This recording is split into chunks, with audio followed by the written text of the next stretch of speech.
I really enjoyed making this, so I'm not the greatest at Redstone.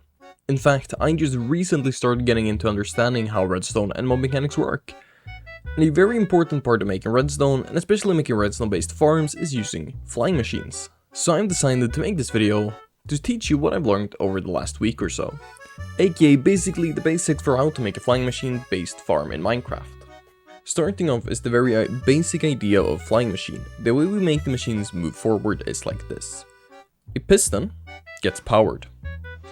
And when this piston gets powered, it pushes forward a second piston using a slime block, just like that. And this second piston then gets powered at the very same time this piston gets depowered. And then shortly after that, this piston gets depowered, and from this cycle we have now moved the entire machine forward one block. Now obviously we don't want to do this with levers. Doing it with levers is going to take ages to move anything forward, and it's not really automatic. So what we want to do is we want to replicate this using observers. So if we place one observer right there, one observer right there, they are each going to give off a 1-tick redstone pulse. So when this first piston activates, that's going to push this observer, which is then going to update because it changes the block that is in front of it, giving this piston a 1-tick power, which is going to move this observer, which is going to give this piston another 1-tick power, and so on and so forth. So if I now power this observer, we have a flying machine. The next part is powering the machine. I'm not really going to take too long explaining this, because it's a really simple concept. The way we power it is by giving this piston, well, actually the piston that is pointing in the direction that we want to move, a 1-tick pulse, like this, and it's going to go. But the problem is that when you have it in a farm, you're not always going to have access to placing a block on this observer, because it's going to be inside of a farm. Maybe it's even underwater because it might be a kelp farm. So the way I like to solve this is by putting another observer pointing into the piston in the direction we want to go, giving that a 1-tick pulse, aka just updating the block in front of it, doesn't matter how you do it, and that's going to send it off.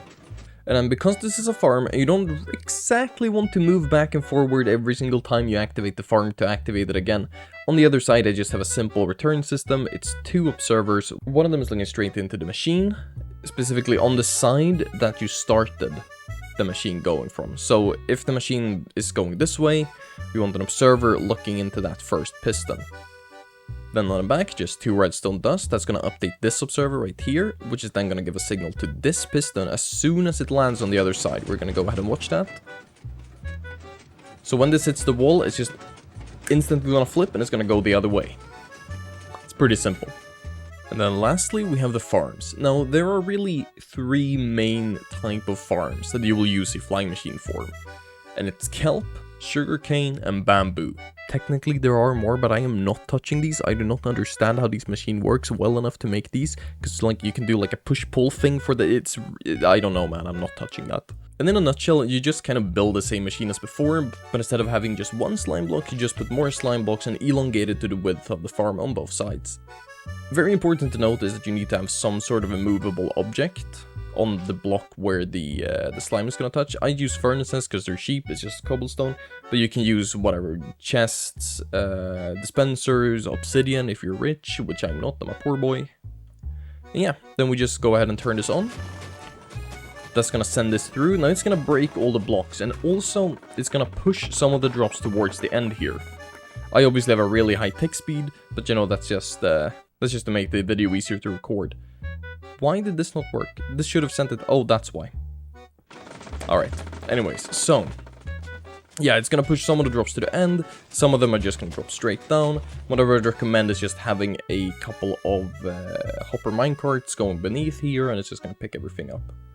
But yeah, so just going through like that gives us stacks and stacks of items. And it's so much cheaper than making an observer piston based farm, because you only need like what? How many do I have? 1, 2, 3, 4, 5 observers instead of 1 observer per source block.